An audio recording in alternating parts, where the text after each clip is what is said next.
I used to think I had a fear of being successful, but the truth is, I didn't. What I actually had was a subconscious belief that if I'm fully seen, I'm not safe. And the wildest part, I didn't even realize I believed that. We hear a lot of people say it's about mindset and manifestation and beliefs, but no one really explains how to find your subconscious programming, because it's not obvious, is it? It doesn't sound like, oh, I'm afraid. It sounds like, oh, I'll do it later. This isn't the right time. I don't feel ready yet. But underneath all of that, there's usually a belief that's running the show. For me, I've always been someone, I like myself.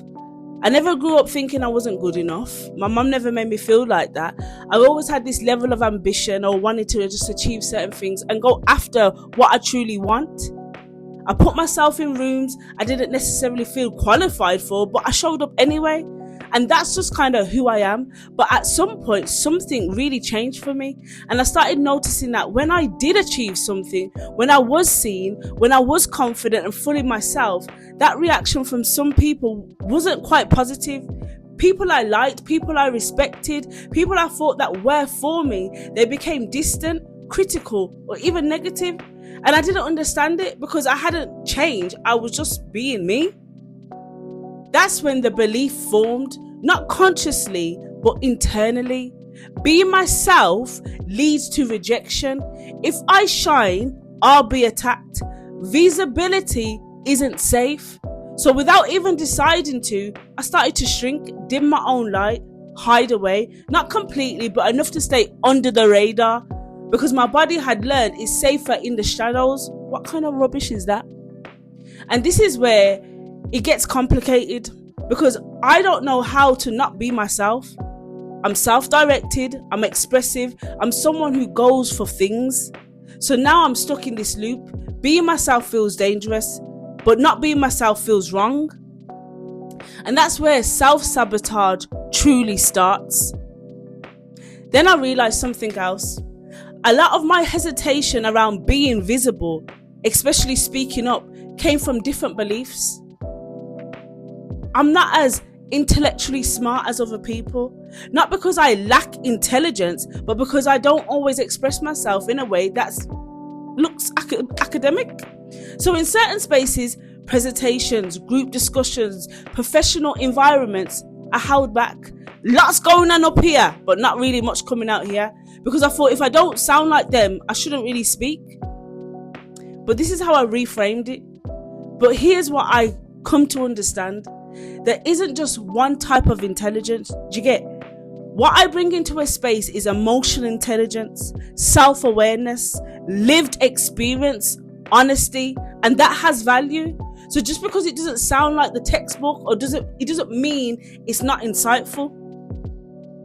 But I also had to be real with myself. It's not enough to have value.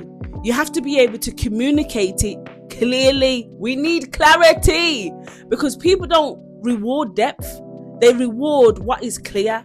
So now instead of shrinking, I focus on expressing my thoughts more directly, leading with the point and making my ideas easier to understand, not changing who I am, just making it land. And this has even changed how I see manifestation. I used to think it was about feeling like you already have what you want, and then reality somehow catches up. But now I see it differently. It's more about alignment. When you start to feel like something is possible or even familiar, you move differently. You show up more confidently. You take more action. Stop forcing outcomes. And over time, that's where you actually start to see results.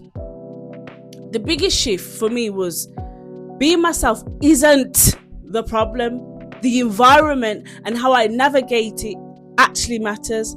Not everyone has the capacity to understand you, celebrate you, grow with you, and that is okay, because being fully yourself doesn't guarantee acceptance.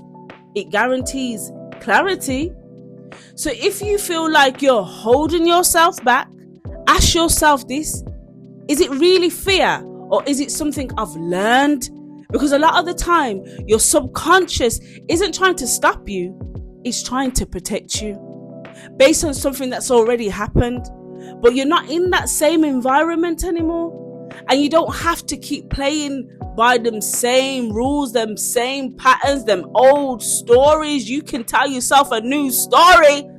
You don't need to become someone else to be successful. You just need to learn how to be yourself and feel safe doing it. So check in with yourself and check in with your subconscious beliefs, whether through meditation, visualization, talking therapy. Let's start to reprogram our internal self, and we can now start to show up for the life that we deserve. We can become our greatest self with clarity. Right, welcome to the School of Awareness. Class is now dismissed. We have no homework, so I'll see you on the next video. Take care, peace and love.